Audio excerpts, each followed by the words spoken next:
Class 9 हम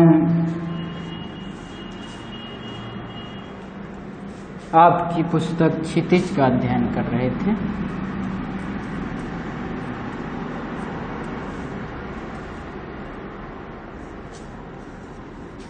अध्याय 1 दो बैलों की कथा।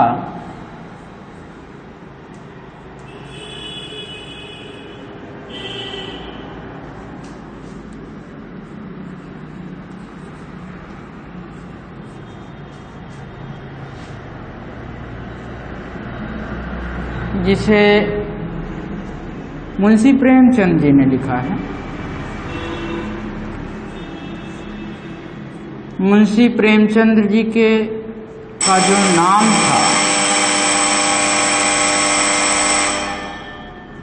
मुंशी प्रेमचंद का जो नाम था, वास्तविक नाम वो धनपत राय था, आपको पता है। दो बैलों की कथा में मुंशी प्रेमचंद जी ने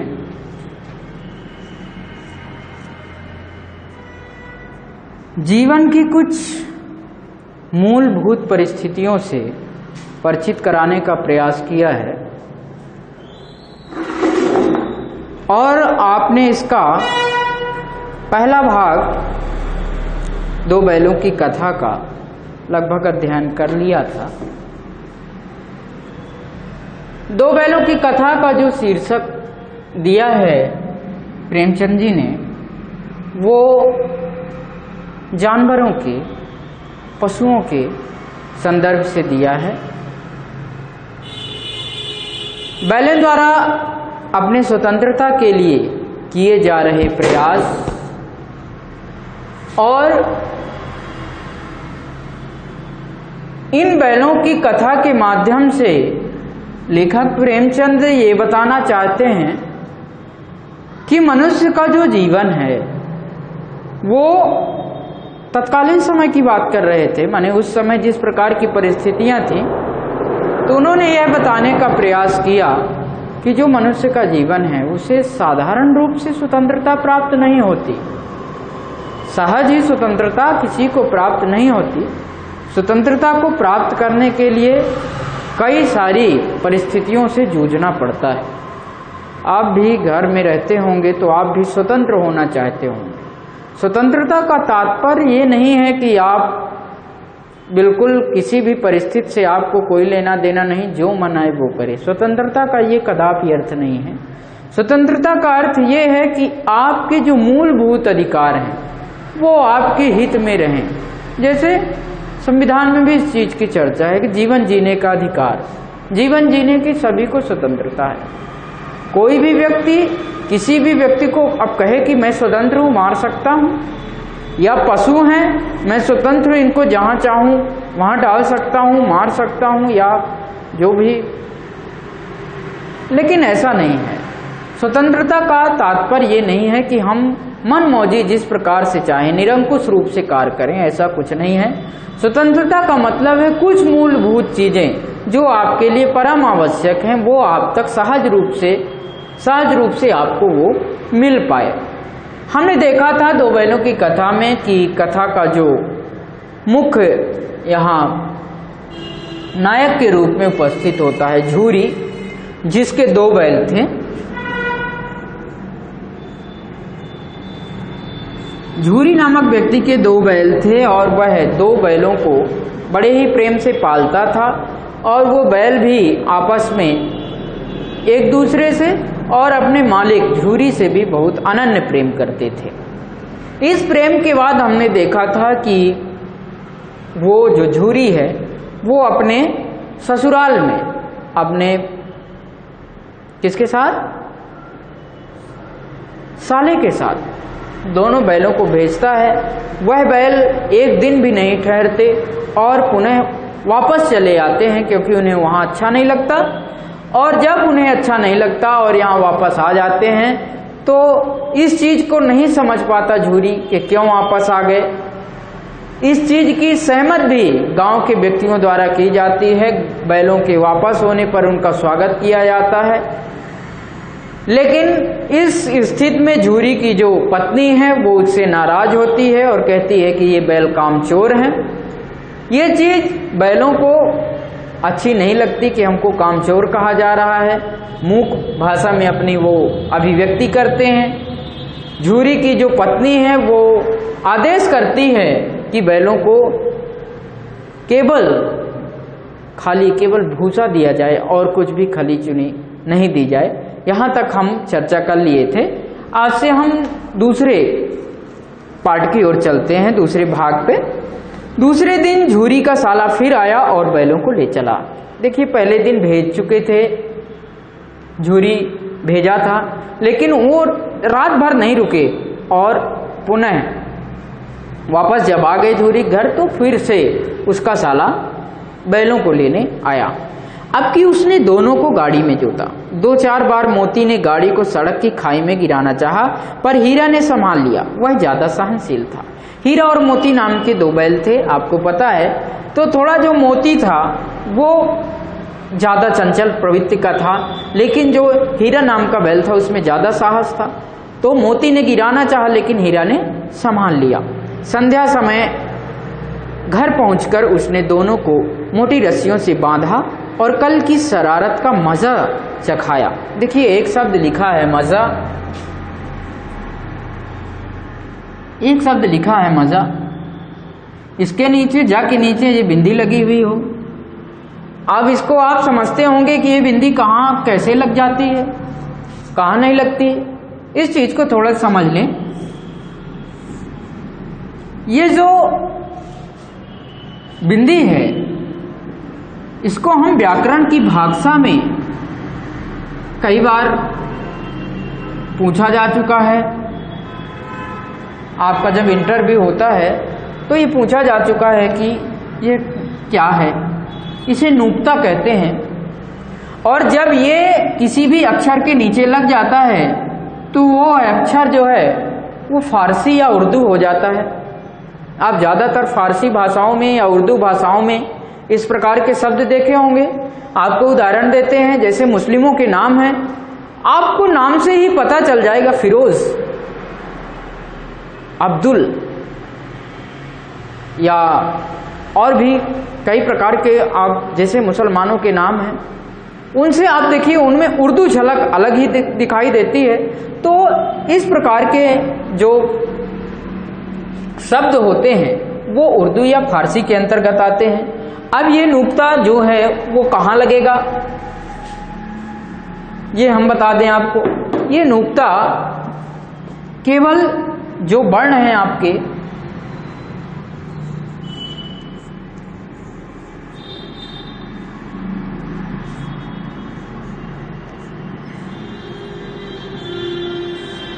केवल और केवल आप कभी भी देखिए, जब आप अध्ययन करते हैं कभी भी देखिए आप क, ख, ग, ज और फा, इन 5 अक्षरों के अलावा आपको कभी भी बिंदी इसके अलावा अक्षर पर नहीं मिलेगी।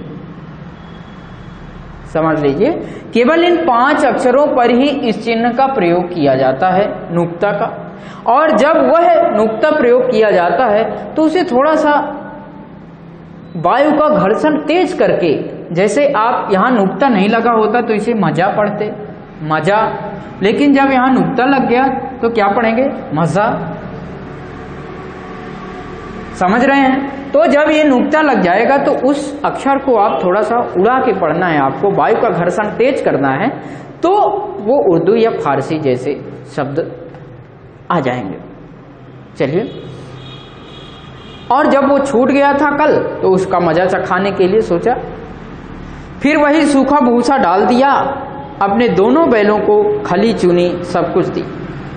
अपने जो बैल थे उसको खली चुनी दी, और जब ये ले गया अपने जीजा जी के यहाँ से तो वो क्या किया, उनको केवल खाली भूसा डाल दिया।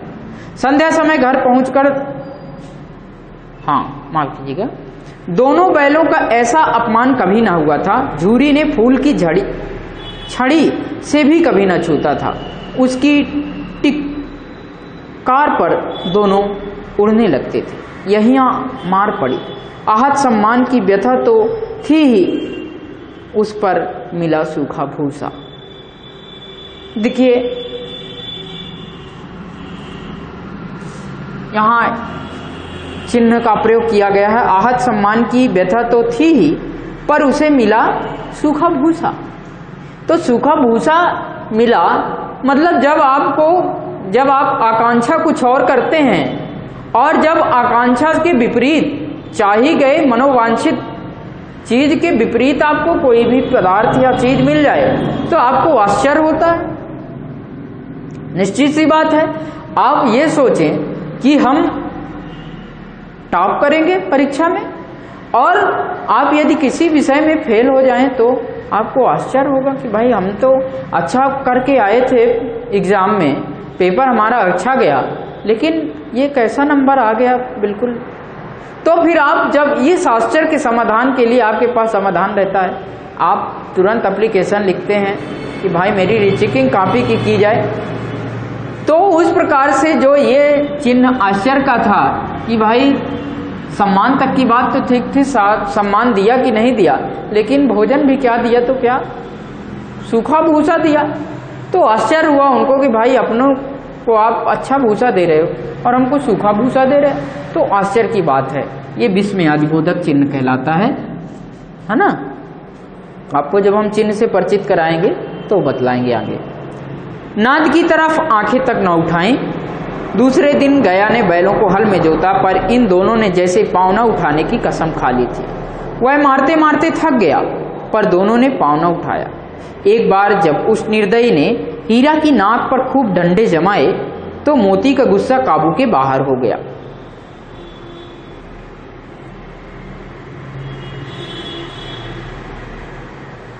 हल लेकर भागा। हल, रस्सी, जुआ, जोत सब टूट टाट कर बराबर हो गया। गले में बड़ी बड़ी रस्सियां न होती तो दोनों पकड़ाई में न आते। अच्छे से बांधा था, लेकिन जब हीरा को मारा गया, हीरा शांत था, तो हीरा को जब मारा मोती को गुस्सा आ गया और उसने बिल्कुल एक तरफ से तोड़ ताड़ के भागना शुरू कर दिया। हीरा ने मूक भाषा में कहा, भागना व्यर्थ है। हीरा, चूंकि आप देख रहे हैं शुरू से ही कि हीरा की जो कुशलता है वो ज्यादा धैर्यवान, ज्यादा सहनशील, लेखक ने यहाँ बताने का प्रयास किया है कि दो जो बैल है उसमें एक ज्यादा सहनशील है, एक चंचल प्रवृत्ति का है, जल्दी ही कुछ करना चाहता है। तो हीरा ने कहा कि नहीं, भागना व्यर्थ है, भागो नहीं। मोती ने उत्तर दिया, तुम्हारी तो इसने जान ही ले ली थी, अब की बड़ी मार पड़ेगी। पढ़ने दो, बैल का जन्म लिया है तो मार से कहाँ तक बचेंगे।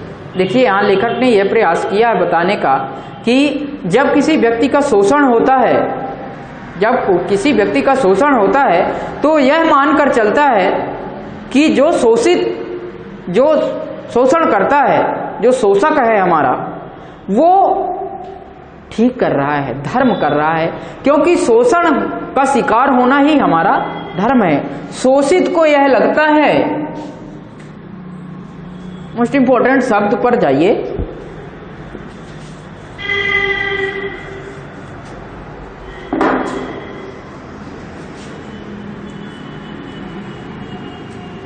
शोषित को यह लगता है कि शोषण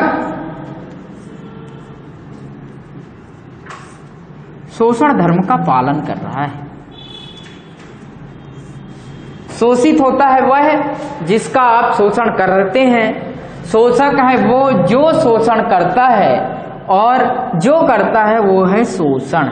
जो मतलब उसके कार्य के विपरीत कर्म करता है वही शोषण कहलाता है।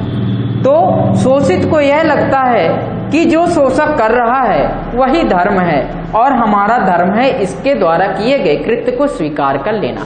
तो वो बैल कहता है कि बैल का जन्म ही हुआ है मार खाने के लिए, तो हम कुछ नहीं कर सकते, भागेंगे भी तो कुछ होगा नहीं। गया दो आदमियों के साथ दौड़ा आ रहा है, दोनों के हाथों में लाठियां हैं। मोती बोला, कहो तो दिखा दो कुछ मजा, मैं भी लाठी लेकर आ रहा है। हीरा ने समझाया, नहीं भाई खड़े हो जाओ, मुझे मारेगा तो मैं भी एक दो को गिरा दूंगा। अब एक समझदार है लेकिन एक अड़ियल स्वभाव का है। नहीं, हमारी जाति का यह धर्म नहीं है। देखिए वही बात कहा कि हमारी जाति का यह धर्म नहीं है कि किसी को मार दो।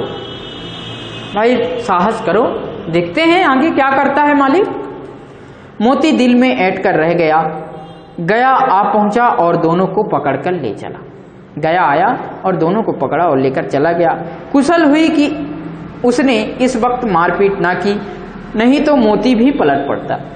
मोती कह ही दिया था, यानी तो हमको चुनौती स्वीकार है, आएगा तो देखेंगे क्या होता है। उसके तेवर देखकर गया और उसके सहायक समझ गए कि इस वक्त टाल जाना ही मसलहत है। मसलहत है, मसलहत शब्द भी फारसी शब्द है। आज दोनों के सामने मसलहत है कि मतलब अच्छा है, ठीक है। आज दोनों के सामने फिर वही सूखा भूसा लाया गया। दोनों चुपचाप खड़े रहे। घर के लोग भोजन करने लगे। उस वक्त छोटी सी लड़की 2 रोटियां लिए निकली और दोनों के मुंह में देकर चली गई, क्योंकि छोटी सी लड़की जो थी उसको इस चीज़ से कोई मतलब नहीं था कि ये कहाँ का बैल है, किसका बैल है, क्या कर रहा है। उसको सिर्फ पशु से प्रेम है। तो उस 2 रोटियां निकाल कर आई और दोनों के मुंह में देकर चली गई।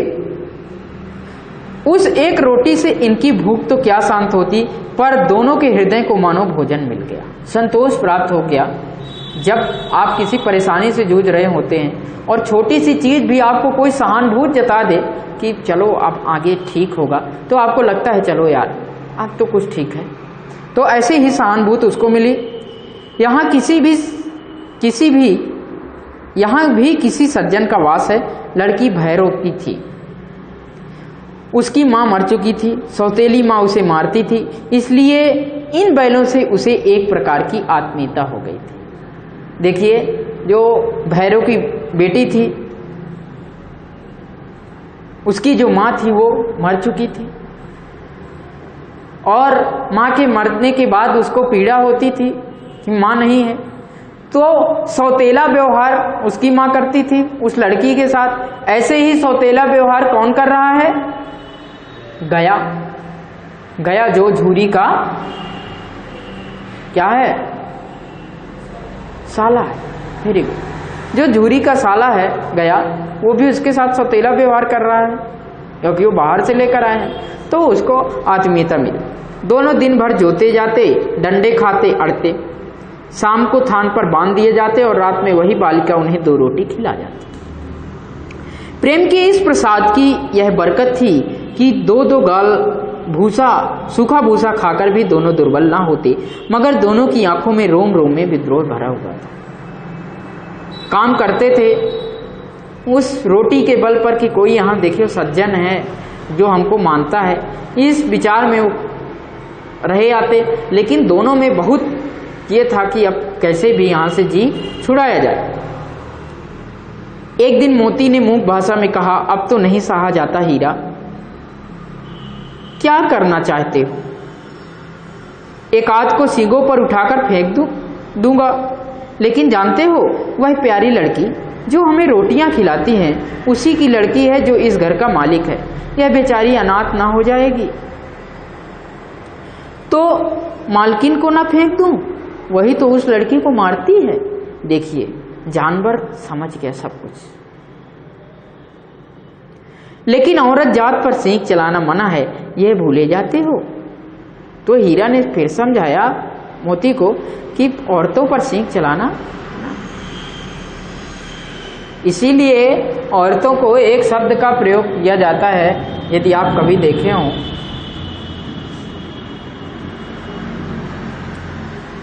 इस शब्द का प्रयोग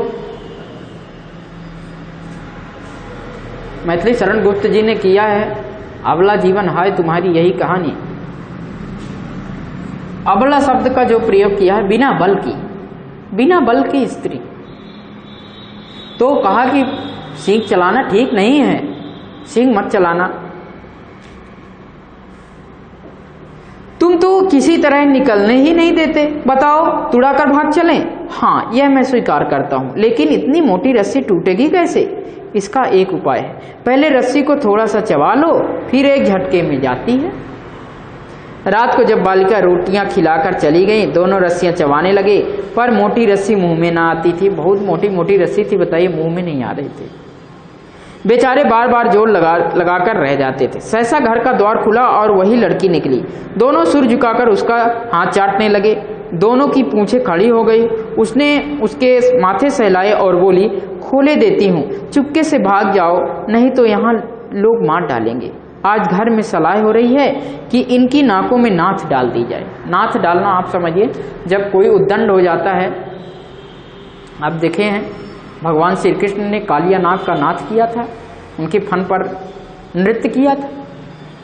आप घोड़े को भी देखिए, उसके नाक पर नकेल कसी जाती है। और अभी जानवर जो हैं, जो उद्दंड प्रवृत्ति के होते हैं, उनको कंट्रोल करने का यही तरीका होता है। उसने गराव खोल दिया, पर दोनों चुपचाप खड़े रहे। गराव का मतलब गिरमा, जिसे आप कहते हैं, जिसमें बधा रहता है, खोल दिया। मोती ने अपनी भाषा में पूछा, अब चलते क्यों नहीं? हीरा ने कहा, चलें तो, लेकिन कल इस अनाथ पर आफत आ जाएगी, सब इसी पर संदेह करेंगे। सहसा बालिका चिल्लाई, दोनों फूफा वाले बैग भागे जा रहे हैं। ओ दादा, दादा, दोनों बैल भागे जा रहे हैं, जल्दी दौड़ो। जैसे आप कोई कार्य करते हैं, कोई गलती हो जाती है, आप लोग भी ऐसे छुपाने का प्रयास करते हैं, ये कहाँ से हो गया बताइए, ये कैसे हो गया?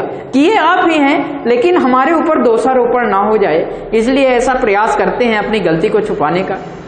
लेकिन गलती को छुपाना कहाँ तक ठीक है? जब दूसरे को उसमें हित हो रहा हो, अनहित में नहीं। आप कोई भी गलती करें तो अपने अभिभावक से जरूर उसको शेयर करें। यदि आपसे गलती भी हो जाए कभी भविष्य में, तो आप कदापि अपने अभिभावक से किसी बात को छुपाने का प्रयास ना करें। भले ही आपसे वो भूल में हुई हो या जानबूझ के हुई हो। गलती दोनों प्रकार से हो सकती है, या तो आप जानबूझ के कर रहे हैं, या तो आपको धोखे से हो गया। तो आप अभिभावक से कभी भी किसी भी बात को छुपाने का प्रयास ना करें। गया हड़बड़ाकर भीतर से निकला और बैलों को पकड़ने चला। वे दोनों भागे, गया ने पीछा किया और भी तेज हुए। गया ने शोर मचाया, फिर गांव के कुछ आदमियों को भी साथ लेने के लिए दौड़ा। दोनों मित्रों को भागने का मौका मिल गया, सीधे दौड़ते चले गए, यहाँ तक कि मार्ग का ज्ञान ना रहा। जिस अपरिचित मार्ग से आए थे उसका यहाँ पता ना था। नए नए गांव मिलने लगे। तब दोनों एक खेत के किनारे खड़े होकर सोचने लगे, अब क्या करना चाहिए। हीरा ने कहा, मालूम होता है राह भूल गए, तुम भी बेतहाशा भागे, वहीं उसे मार गिराना था। उसे मार गिराते तो दुनिया क्या कहती? वह अपना धर्म छोड़ दे, लेकिन हम अपना धर्म क्यों छोड़े? वो हमें मार रहा है, वो अपना धर्म भूल रहा है, लेकिन हम क्यों उसको मारे भाई? हमारा जो काम है वो करेंगे, मारना हमारा काम नहीं है। ऐसा दोनों बैल आपस में बात करते हैं। दोनों भूख से व्याकुल हो रहे थे। खेत में मटर खड़ी थी, चरने लगे। रह रहकर आहट लेते थे, कोई आता तो नहीं है। बेचारे भूखे थे, 3-4 दिन हो गए थे, बदे बदे भूखे थे, और जो घास थी उसको चरने लगे। मटर की जो घास थी उसको चरने लगे, और राह देखते थे बीच बीच में, कोई आ तो नहीं रहा है पकड़ने। जब पेट भर गया, दोनों ने आज़ादी का अनुभव किया तो मस्त होकर उछलने कूदने लगे। पहले दोनों ने डकार ली, फिर सींग मिलाए और एक दूसरे को ठेलने लगे।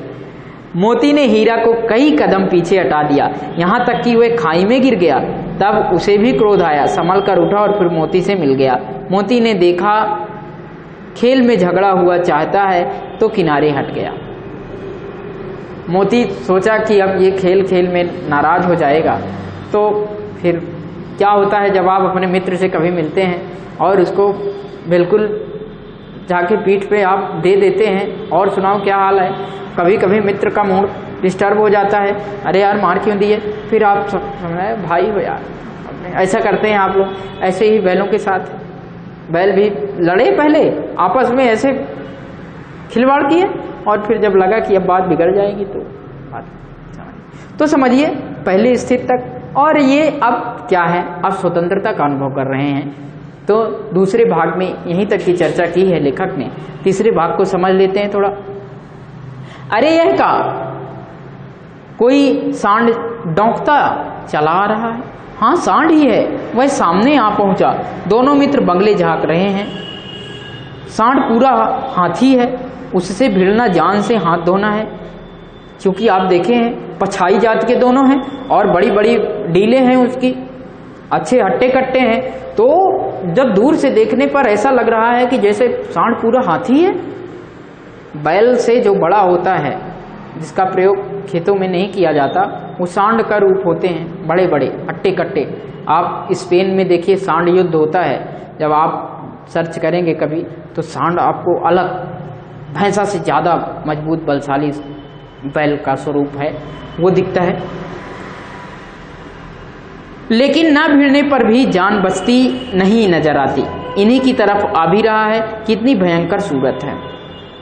मोती ने मूक भाषा में कहा, बुरे फंसे, जान बचेगी, कोई उपाय सोचो। मोती ने कहा हीरा से कि जान बचेगी क्या, भाई जल्दी सोचो कुछ।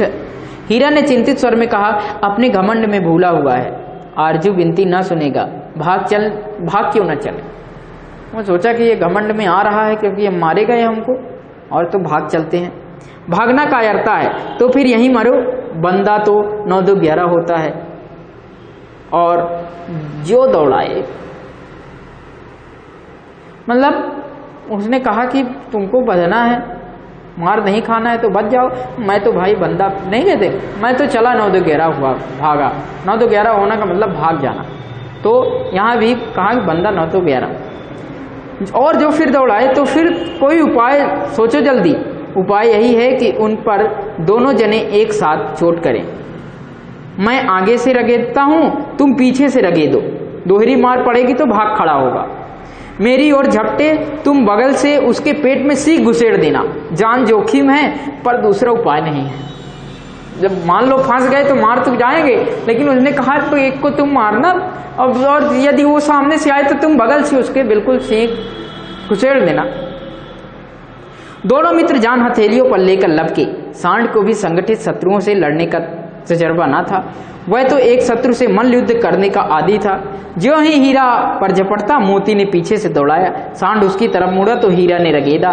सांड चाहता था कि एक एक करके दोनों की गिरा ले, पर ये दोनों भी उस्ताद थे, उसे वह अवसर ना देते थे। एक बार सांड झल्लाकर हीरा का अंत कर देने चला तो फिर चला कि मोती ने बगल से आकर पेट में सींग भोंक दिया। सांड क्रोध में आकर पीछे फिरा तो हीरा ने दूसरे पहलू में सींग चुभा दिया। आखिर बेचारा जख्मी होकर भागा और दोनों मित्रों ने दूर तक उसका पीछा किया, यहाँ तक कि सांड बेदम होकर गिर पड़ा। तब दोनों ने उसे छोड़ दिया।